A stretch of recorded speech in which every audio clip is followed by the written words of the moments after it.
Scientists are as baffled as locals by the phenomenon.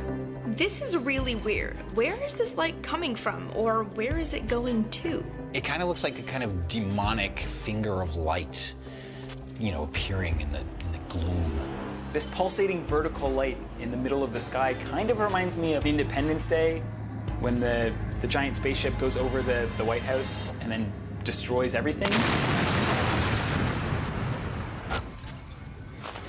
Coming up, is the Edmonton light connected to a bizarre incident in space? There was a kind of bright laser that had struck the International Space Station. And does a strange frothing whirlpool point to a Japanese horror weapon unleashed after 80 years? A strong possibility at work here is that this is some sort of explosion underneath the water.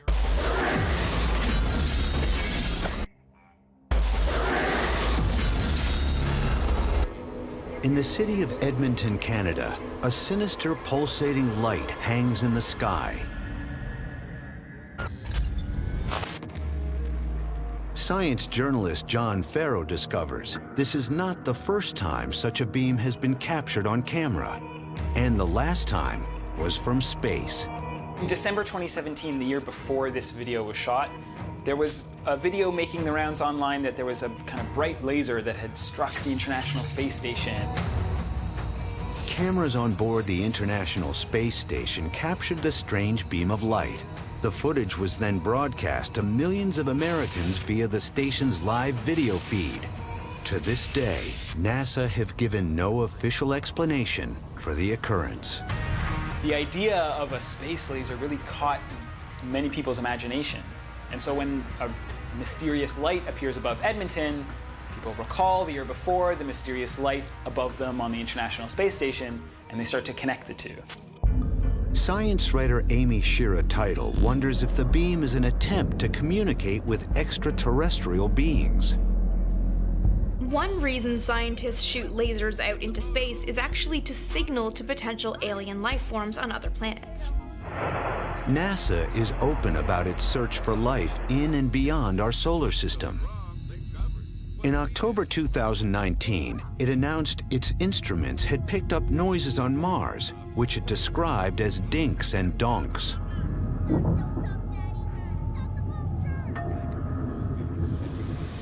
The possibility of finally establishing contact with intelligent alien life is intriguing. Though in 2016, astrophysicist Stephen Hawking warned against the possible dangers of reaching out in this way. He claimed that if we make contact with intelligent aliens, they may not come in peace, but would invade and conquer us for our rich natural resources. Astrophysicist Hakeem Alushayi looks for possible causes for lights in the sky. He checks the records for that date and discovers a clue near the location where the phenomenon occurred. There was a huge oil refinery fire, and it was very bright. And there was a huge flare-up that occurred, and given the fact that there are clouds in the sky that could scatter the light, under the right conditions, you could see exactly what we see in this video.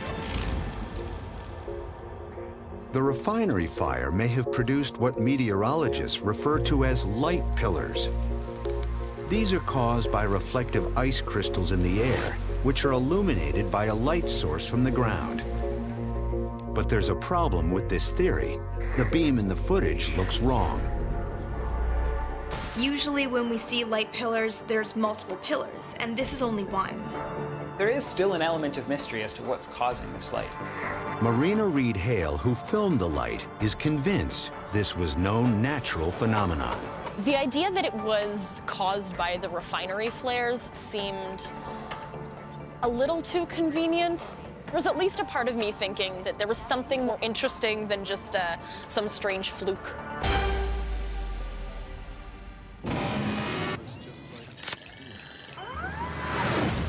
Now, a weird foam erupts out of a river in a Chinese megacity. Holy cow, that's a huge heart. What? This thing is absolutely massive.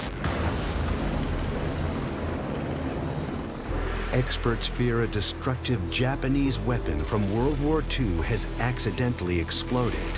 The fact that this looks like a chemical reaction, it immediately attracts my suspicions to Special Unit 731.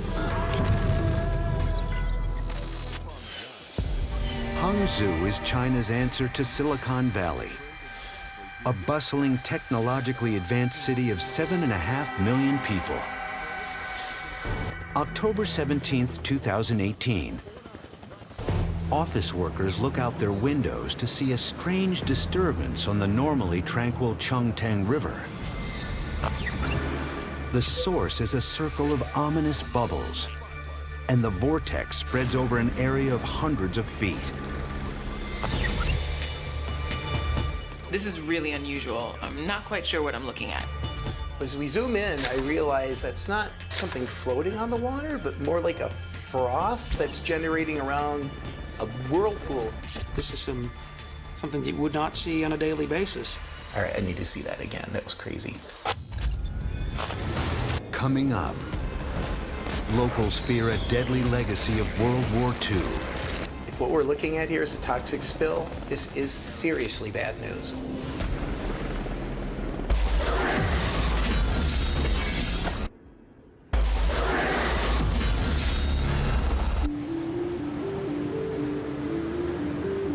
In the city of Hangzhou, China, a mysterious vortex is emerging in the middle of the Chongteng River. Military analyst Carlo Munoz looks to the location to find a possible explanation. He discovers this is an area with a dark history. Now, this particular town in China where this river is located, Hangzhou, was actually under Japanese control from 1937 all the way to the end of World War II in 1945. Towards the end of the Second World War, many weapons were dumped in seas and rivers, especially weapons of mass destruction, which contravened international conventions. A strong possibility at work here is that this is some sort of explosion underneath the water. If so, the froth points to one notorious branch of the Japanese military. The fact that this anomaly on the river surface looks like a chemical reaction, it immediately attracts my suspicions to Special Unit 731, because they introduced chemical weapons to the war in China. And maybe whatever it is below the surface of that river is left over from that time period. After Japan invaded China, the Japanese military subjected the country's citizens to an onslaught of terror. The Japanese did not look at Chinese people as being equal, and they looked at them as being disposable people. Under General Shiro Ishii, the Japanese ran a covert chemical warfare unit in China named Unit 731. Japanese military scientists tested the effects of diseases like bubonic plague, cholera, and smallpox on the local Chinese population, killing hundreds of thousands of people.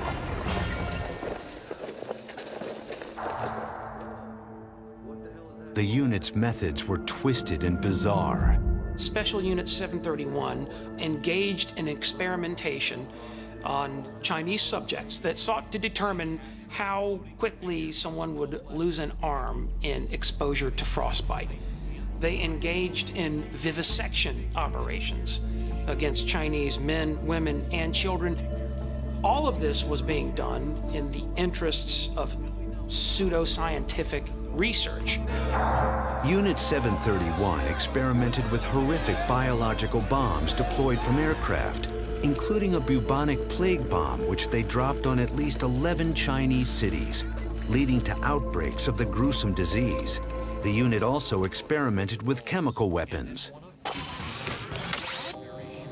But when marine biologist Eric Hovland examines the footage, he notices that the foam had expanded to over 8,000 square feet, which leads him to believe that the strange occurrence could be part of a terrifying modern problem.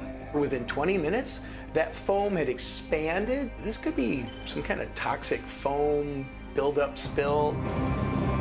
But if this is toxic, the blame may lie not with Japanese fascism, but Chinese manufacturing. Communist China has a frightening track record of environmental disasters. In the past 20 years, well over 1,000 people in China are known to have died or suffered injuries as a result of chemical explosions at factories here. And the government has had to evacuate many local residents following factories illegally dumping poisonous and hazardous waste into China's rivers.